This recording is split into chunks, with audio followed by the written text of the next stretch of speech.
Hi everyone.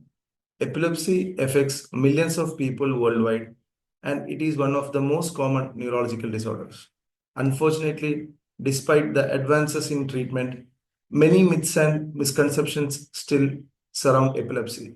Today, I would like to briefly discuss the important do's and don'ts in epilepsy, both for the patients and for the caregivers.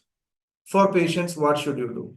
First, take your anti-epileptic medications regularly and exactly as prescribed.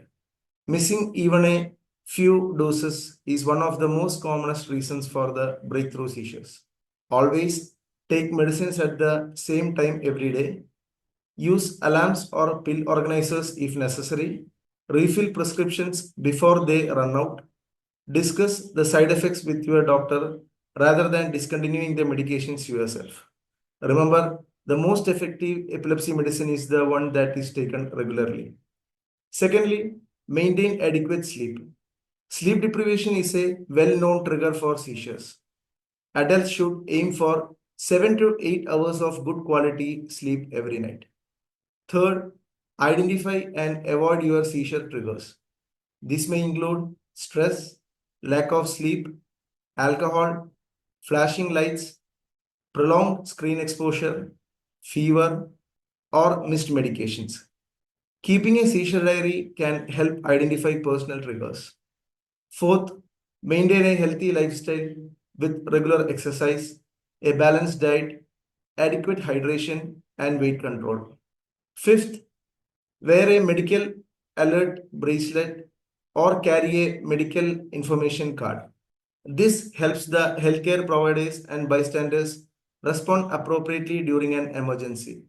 Sixth is to keep regular follow-up appointments and undergo recommended investigations when advised. Never assume epilepsy management ends when the seizure stops. Finally, educate your family, friend, and colleagues about your condition and basic seizure first aid methods. So, what are the things should be avoided by the patients?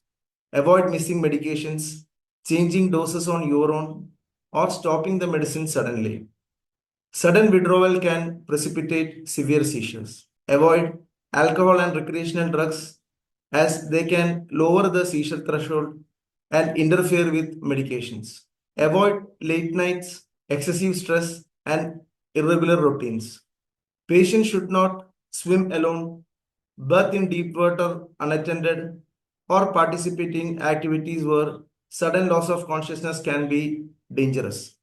Patients should avoid swimming alone, bathing in locked bathrooms, climbing heights, working on rooftops, rock climbing, scuba diving, skydiving, or jumping. Contact sports such as boxing and certain form of wrestling may also carry additional risk. Driving regulations vary country and region. Patients should follow local laws regarding the seizure-free periods before driving. So, what are the things caregivers should be taken care? Caregivers play a crucial role in epilepsy management. First, learn seizure first aid.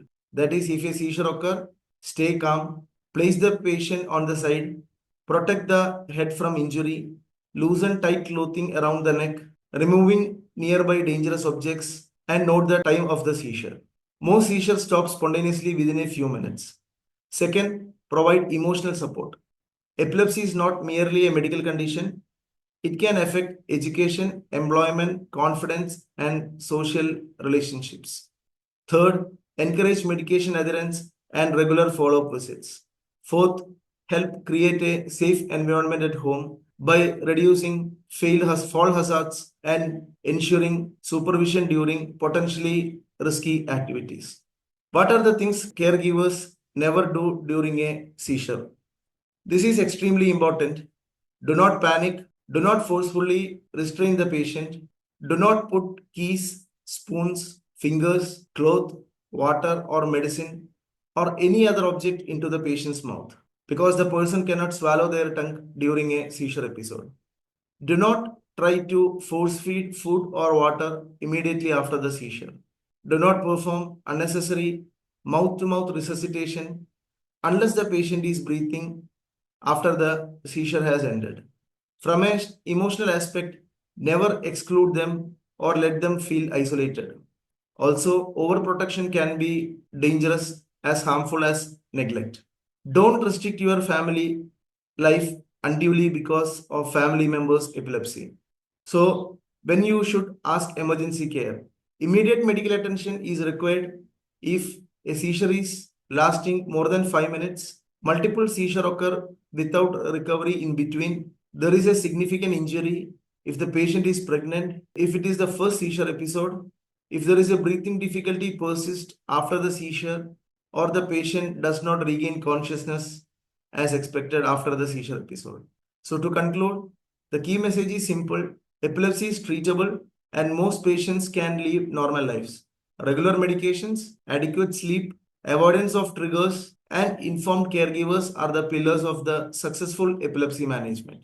Together, patients, families, and healthcare professionals can ensure safety, independence, and good quality of life.